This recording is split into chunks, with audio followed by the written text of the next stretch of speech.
ሰላም እንዴት አላችሁ? የኢትዮ ታይምስ ቤተሰቦቻችን ለቅዳሜ ረፋድ መደመጥ የሚገባቸውን አዳዲስ መረጃዎች ይዘንላችሁ ቀርበናል። ከመረጃዎቻችን መካከልም የአቡዳቢ ፖሊስ ፎቶና ቪዲዮ የቀረጹ እንዲሁም ሐሰተኛ መረጃ አሰራጭተዋል ያላቸውን ሰዎች በቁጥጥር ስር አውሏል። የዩናይትድ አረብ ኤሚሬትስ መንግስት ፕሬዚዳንት ሼክ መሐመድ ቢን ዛይድ አል ናህያንና የኢፌዴሪ ጠቅላይ ሚኒስትር ዶክተር አብይ አህመድ በሁለቱ ሀገራት የሁለትዮሽ ትብብር ዙሪያ ሰፊ ውይይት ማድረጋቸው ተገልጿል። ጠቅላይ ሚኒስትር ዶክተር አብይ አህመድ ከፕሬዚዳንቱ ጋር በነበራቸው ቆይታ በተለይም በኢኮኖሚ፣ በንግድ እንዲሁም በልማት ዘርፎች ላይ ትኩረት አድርገው እንደመከሩ ተገልጿል። ይህ በእንዲህ እንዳለም በዱባይ ላይ የሚደርሱ የኢራን ሚሳኤል ጥቃቶችን የሚያሳይ ቪዲዮ ቀርጿል የተባለ የ60 ዓመት ብሪታንያዊ ጎብኚ የ2 ዓመት እስራት ሊፈረድበት እንደሚችል ተነግሯል። የነዳጅ ዋጋም $200 ሊገባ እንደሚችል ጥቆማ ተሰጥቷል። አሜሪካ በበኩሏ በሩሲያ ነዳጅ ላይ የጣለችውን ማዕቀብ አንስታለች። ይህ በእንዲህ እንዳለም ኬሲ 135 የአሜሪካ አውሮፕላን በግዳጅ ላይ በነበረበት ሰዓት የመከስከስ አደጋ እንደደረሰበትና በውስጡ የሚገኙ 6 ወታደሮች ህይወታቸው እንዳለፈ መረጃዎች ወጥተዋል። ሙሉ መረጃውን ጠቅልል አድርገን በዜናችን በዝርዝር እናስደምጣቸዋለን። ከዚህ መረጃ በተጨማሪ በደቡብ ኢትዮጵያ ክልል ጋሞ ዞን የተለያዩ አካባቢዎች በተከሰተው የመሬት ናዳና የጎርፍ አደጋ ህይወታቸውን ላጡ ወገኖች የ3 ቀናት ብሔራዊ ሀዘን መታወጁን፣ ለአመታት በእስር የሚገኙት የአማራ ክልል ምክር ቤት አባሉ አቶ ዮሐንስ ቧያለው በከፍተኛ ሁኔታ ታመው ለሁለተኛ ጊዜ ሆስፒታል እንደገቡ መገለጹ፣ እንዲሁም የወልዲያ ደብረ ሰላም መድኃኔዓለም ካቴድራል አስተዳዳሪ መልአከ ምህረት አባ አይን ዓለም አማረ መጋቢት 3 ቀን 2018 ዓ.ም ሌሊት በመኖሪያ ቤታቸው ውስጥ እንዳሉ በጥይት ተመተው መገደላቸውን የሚሉና ሌሎችን በዝርዝር የምንመለከታቸው መረጃዎች ይዘንላችሁ ቀርበናል። ዝርዝር መረጃዎችን ለማድመጥ ቻናላችንን ሰብስክራይብ በማድረግ የደወል ምልክቷን በመጫንና መረጃውም ለብዙዎች እንዲዳረስ ላይክ በማድረግ እስከ መጨረሻው አብራችሁን ቆዩ።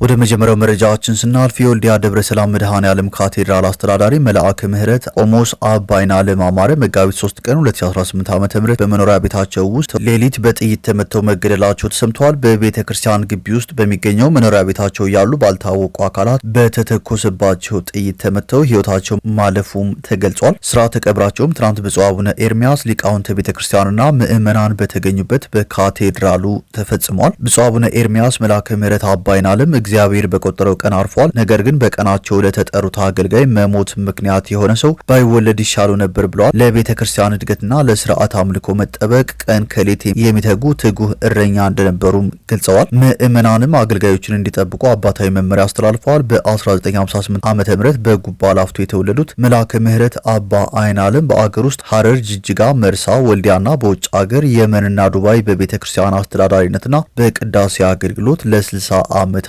በታማኝነት እንዳገለገሉም ከሰሜን ወሎ ሀገረ ስብከት ጽሕፈት ቤት የተገኘው መረጃ ያመለክታል።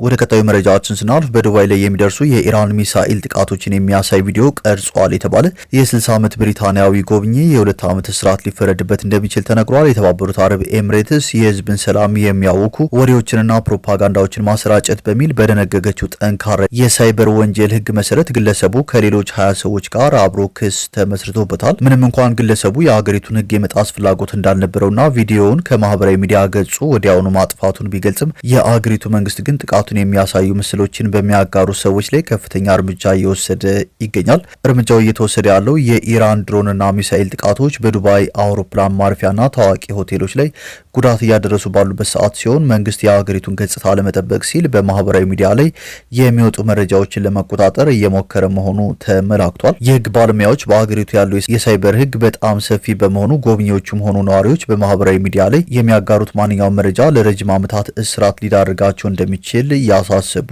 ይገኛሉ። የአቡዳቢ ፖሊስም ፎቶና ቪዲዮ የቀረጹ እንዲሁም ሐሰተኛ መረጃ አሰራጭተዋል ያላቸውን ሰዎች በቁጥጥር ስር እያዋለ ይገኛል። የአቡዳቢ ከተማ ፖሊስ ወቅታዊ የሆኑ ክስተቶች የሚከናወኑባቸው ስፍራዎች ማለትም የኢራን ጥቃት የሚደርስባቸውን የተለያዩ ቦታዎች ፎቶና ቪዲዮ በመቅረጽ እንዲሁም የተሳሳቱ መረጃዎችን በማህበራዊ ሚዲያ በማሰራጨት ተጠርጥረዋል ያላቸው 45 የተለያየ ሀገር ዜግነት ያላቸውን ግለሰቦች በቁጥጥር ስር መዋሉን አስታውቋል። እነዚህ ግለሰቦች ያልተረጋገጡ ፎቶዎች በማሰራጨት የህዝብን ስሜት ቀስቅሰዋል። የተዛባ ወሬዎች ነዝተዋል፣ እንዲሁም በሀገሪቱ የጸጥታ ኦፕሬሽኖች ላይ አሉታዊ ተጽዕኖ አሳድረዋል በማለት የህግ እርምጃ እንደሚወሰድባቸው ገልጸዋል። ፖሊስ በማህበራዊ ሚዲያ የሚሰራጩ ይዘቶችን በቅርበት እየተከታተለ መሆኑን የገለጸ ሲሆን ህግ በሚጥስ ማንኛውም አካል ላይ አስፈላጊውን ጥብቅ እርምጃ እንደሚወስድ አስጠንቅቋል። ህብረተሰቡ መረጃዎችን ከኦፊሲያላዊ ምንጮች ብቻ እንዲቀበልና የክስተት ቦታዎች ማለትም ጥቃት የሚፈጸምባቸው ስፍራዎች ፎቶና ቪዲዮ ከመቅረጽ እንዲቆጠብ አሳስቧል። ይህን የተላለፈ ግለሰብ እስርን ጨምሮ እስከ 200,000 ድርሃም የሚደርስ የገንዘብ ቅጣት እንደሚጠብቀውም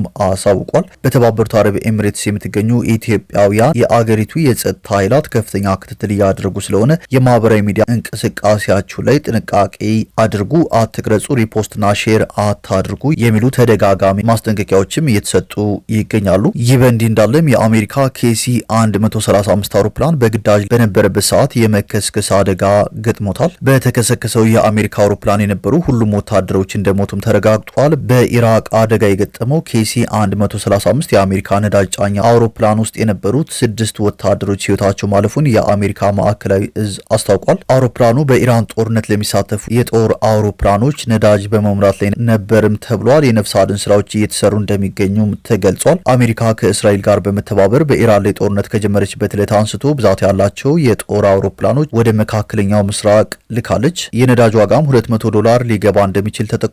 ኢራን በሆርሙዝ ሰርጥ በሚንቀሳቀሱ 3 የንግድ መርከቦች ላይ ጥቃት መፈጸሟን ተከትሎ የዓለም የነዳጅ ገበያ ከፍተኛ ስጋት ውስጥ ወድቋል። በየዕለቱ 20% የዓለም የነዳጅ ምርት የሚያልፍበትን ይህን ወሳኝ የባህር መስመር ኢራን ሙሉ በሙሉ በሚባል ደረጃ መዝጋቷ ተነግሯል። የአገሪቱ ወታደራዊ አመራር ኢብራሂም ዞልፋቃር የአንድ በርሜል ነዳጅ ዋጋ $200 ሊገባ ስለሚችል ተዘጋጁ ሲሉ ማስጠንቀቂያ ሰጥተዋል። ኢራን አክላም የአሜሪካና የእስራኤል ጥቃት የማይቆም ከሆነ ከቀጠናው 1 ሊትር ነዳጅ እንኳን እንዳይወጣ እንደምታደርግ ዝታለች። የሳውዲ አራምኮ ዋና ስራ አስፈጻሚ አሚር ናስር በበኩላቸው አሁን ያለው ውጥረት ለዓለም የነዳጅ ገበያ አውዳሚ መዘዝ እንደሚኖረው ጠቁመዋል። ይህ በእንዲህ እንዳለም አሜሪካ በሩሲያ ነዳጅ ላይ የጣለችውን ማዕቀብ አንስታለች። የአሜሪካ መንግስት በሩሲያ የነዳጅ ምርቶች ላይ ጥሎት የነበረውን ጠንካራ ማዕቀብ በጊዜያዊነት ማንሳቱን አስታውቋል። ውሳኔው የተላለፈው የዓለም የነዳጅ ዋጋ በአንድ በርሜል $100 በላይ መጨመሩንና የኃይል አቅርቦት እጥረት ስጋት መፈጠሩን ተከትሎ ነው። የአሜሪካ ግምጃ ቤት ባወጣው መመሪያ መሰረት ማዕቀቡ ከመጋቢት 3 ቀን 2018 ዓ.ም ጀምሮ እስከ ሚያዝያ 3 ቀን 2018 ዓ.ም ድረስ ለሚቆዩ 30 ቀናት ተነስቷል። በዚህም ማንኛውም ሀገር ወይም ድርጅት የሩሲያ ድፍድፍ ነዳጅን መግዛት እንዲችል ተፈቅዷል። ውሳኔው በሆርሙዝ ወሽመጥ አካባቢ በተፈጠረ የጸጥታ ችግር የተጓደለውን 20% የዓለም ነዳጅ አቅርቦት ለመተካት የታለመ ቢሆንም ለሞስኮ በቢሊዮን የሚቆጠር ዶላር ተጨማሪ ገቢ እንደሚያስገኝ ተነግሯል።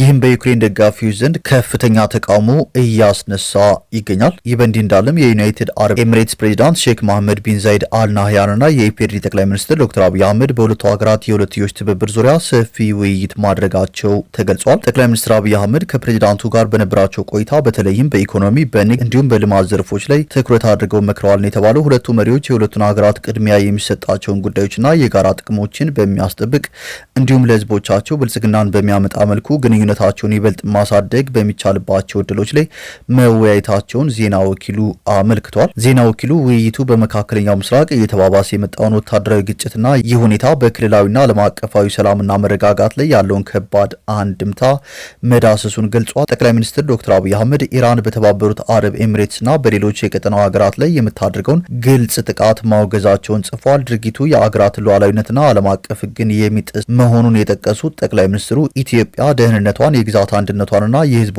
ሰላም ለመጠበቅ ኤሚሬትስ ለምትወስዳቸው እርምጃዎች ሁሉ ያላትን አጋርነት ማረጋገጣቸውን አክሏል። ፕሬዚዳንት ሼክ መሐመድ ቢን ዛይድ በበኩላቸው ኢትዮጵያ ለተባበሩት አረብ ኤሚሬትስ ስላሳየችው የድጋፍ አቋም ምስጋና አቅርበዋል። ፕሬዚዳንቱ አክለውም በደቡብ ኢትዮጵያ በተከሰተው የጎርፍ መጥለቅለቅና የመሬት መንሸራተት ህይወታቸውን ላጡ ወገኖች የተሰማቸውን ጥልቅ ሐዘን ለጠቅላይ ሚኒስትሩና ለኢትዮጵያ ህዝብ ገልጸዋል። በዚህ አስቸጋሪ ሰዓትም ኤሚሬትስ ከኢትዮጵያ ጎን መቆሟን አረጋግጠዋል። እንደ ዩናይትድ አረብ ኤሚሬትስ መንግስታዊ የዜና ወኪል ዘገባ ሁለቱም ወገኖች በቀጠናው ያለውን ውጥረት በአፋጣኝ ማቆም እንደሚያስፈልግ አጽንኦት ሰጥተዋል። በቀጠናው የሚታዩ አለመግባባቶችን ተጨማሪ ቀውስና ውጥረት በማይፈጥር መልኩ በአጽንኦት በሚደረግ ውይይትና በዲፕሎማሲያዊ መንገዶች እንዲፈታም ጥሪ አቅርበዋል። ይህም ቀጠናዊ ደህንነትንና መረጋጋትን ለማስፈን ወሳኝ መሆኑን መሪዎቹ ገልጸዋል።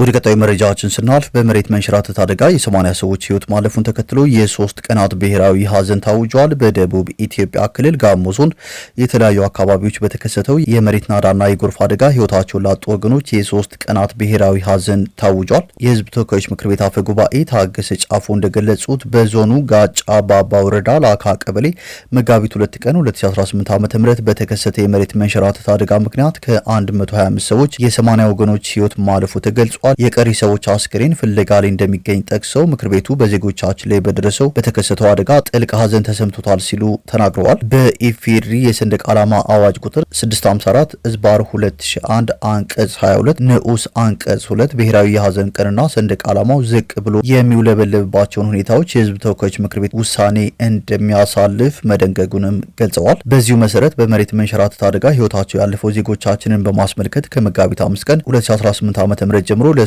ቀናት ብሔራዊ የሀዘን ቀን ታውጇል ብለዋል። በእነዚህ ቀናት የኢትዮጵያ ብሔራዊ ሰንደቅ ዓላማ በሁሉም የአገሪቱ ግዛቶች፣ በኢትዮጵያ መርከቦች፣ በኢትዮጵያ ኤምባሲዎችና ቆንጽላ ጽሕፈት ቤት ዝቅ ብሎ እንዲውለበለብ ውሳኔ መተላለፉንም አስታውቀዋል። ወደ መጨረሻው መረጃችን ስናልፍ በእስር ላይ የሚገኙት አቶ ዮሐንስ ቧያለው ለሁለተኛ ጊዜ ታመው ሆስፒታል መግባታቸው ታውቋል። ለዓመታት በእስር የሚገኙት የአማራ ክልል ምክር ቤት አባሉ አቶ ዮሐንስ ቧያለው የመገጣጠሚያ አካላቸው ተበጥሶ ታመው ሆስፒታል ማቅናታቸው አንድ የቅርብ ቤተሰባቸውና ጠበቃቸው ተናግረዋል ሲል ቲክቫህ ኢትዮጵያ ዘግቧል። ስሜ ይጥቀስ ያሉ አንድ የቅርብ ቤተሰባቸው ከዚህ ቀደም ታመው የነበሩት አቶ ዮሐንስ መታመማቸውን ገልጸው ህመሙ የጀመረው ክንዱ ላይ ነው፣ ወራቶች አስቆጥሯል፣ እጁን መዘርጋት ማንቀሳቀስ አይችልም ሲሉ ተናግረዋል። እጄን እየታመምኩ ነው፣ ወደ ሆስፒታል ውሰዱኝ ብሎ ሲጠይቅ አጃቢዎቹ ፈቃደኛ አልነበሩም። ከ3 ወራት በኋላ ቀኝ እጁ መንቀሳቀስ ሲያቅተው ወደ ፖሊስ ሆስፒታል ወሰዱ ሲሉ አስረድተው የፖሊስ ሆስፒታል ግን ከአቅማችን በላይ ነው ማለታቸውን ገልጸዋል። አቶ ዮሐንስ እንዲታከሙ ጠይቀው ፍርድ ቤት ትዕዛዝ አስተላልፎ ወደ አጥንት ስፔሻሊስት ሆስፒታል ሲሄዱ በሰዓቱ ሕክምና ባለማድረግህ እጅህንና አንገትህን የሚያገናኘው መገጣጠሚያ ተበጥሷል፣ የአጥንት መሳሳት ተከስቷል መባላቸውንም ተናግረዋል። ሆስፒታሉ የፊዚዮቴራፒ ሕክምና ማዘዙን ካልተሳካ ወደ ቀዶ ሕክምና እንደሚያመራ መናገሩን ገልጸው የበሽታው መንስኤ ከፍተኛ ቅዝቃዜ መሆኑንም አስረድተዋል። ታራሚዎች በወቅቱ ሕክምና እያገኙ ስለመሆኑ የሰብአዊ መብት ተቋማት ፈትሸው ጥብቅ ማሳሰቢያ እንዲሰጡ ጠይቀው ምክንያቱም አቶ ዮሐንስ ለዚህ የተዳረገው በወቅቱ ሕክምና ባለማግኘቱ ነው ብለዋል። አቶ ዮሐንስ አዲስ መታመማቸውን የገለጹት ጠበቃቸው ሰለሞን ገዛኸኝ በበኩላቸው በተደጋጋሚ ሕክምና ጠይቆ ነበር። በራሱ ወጪ ሆስፒታል እንዲታከም አቤቱታ አስገብቶ ከረጅም ጊዜ በኋላ ነው ተፈቅዶለት የሄደው ሲሉ የቅርብ የቤተሰባቸው አባል መናገራቸው ቲክቫህ ኢትዮጵያ ጨምሮ ዘግቧል። በማስከተልም በሳምንት 3 ቀናት የፊዚዮቴራፒ ሕክምና ማድረግ እንዳለበት ሆስፒታሉ ቢያሳስብም አጃቢዎቹ 3 ቀናት አይሆንም ብለው በሳምንት 2 ቀናት እንደተደረገ ያስረዱት ጠበቃው ይህም ሆኖ ለውጥ ሊያመጣለት አልቻለም፣ ኦፕራሲዮን የመደረጉ ጉዳይ በሂደት ላይ ነው በማለትም ተናግረዋል። በማረሚያ ቤቱ ተኝቶ ኦፕራሲዮን ይደረጋል የሚለው ገና አጨቃጫቂ ነው ሲሉ ስጋታቸውን ገልጸው በጣም ከፍተኛ ህመም አለበት፣ አዲሱ ህመም ካመመው በትንሽ 2 ወር ሆኖታል፣ የአሁኑ አዲስ ህመም ነው፣ በጣም ከፍተኛ ስቃይ አለበት ሲሉም ተናግረዋል። አቶ ዮሐንስ ከዚህ በፊት የአንጀት ህመም አጋጥሟቸው በመቅረዝ ሆስፒታል ሕክምና ተከታትለውና ቀዶ ሕክምና ማድረጋቸው ክትትላቸው እንዳላለቀ የሚታወቅ ሲሆን ስለ አዲሱ ህመማቸው ለመጠየቅ ማረሚያ ቤቱን ለማግኘት ያደረግነው ሙከራ ለጊዜው አልተሳካም በማለትም ቲክቫህ ኢትዮጵያ ጨምሮ ዘግቧል።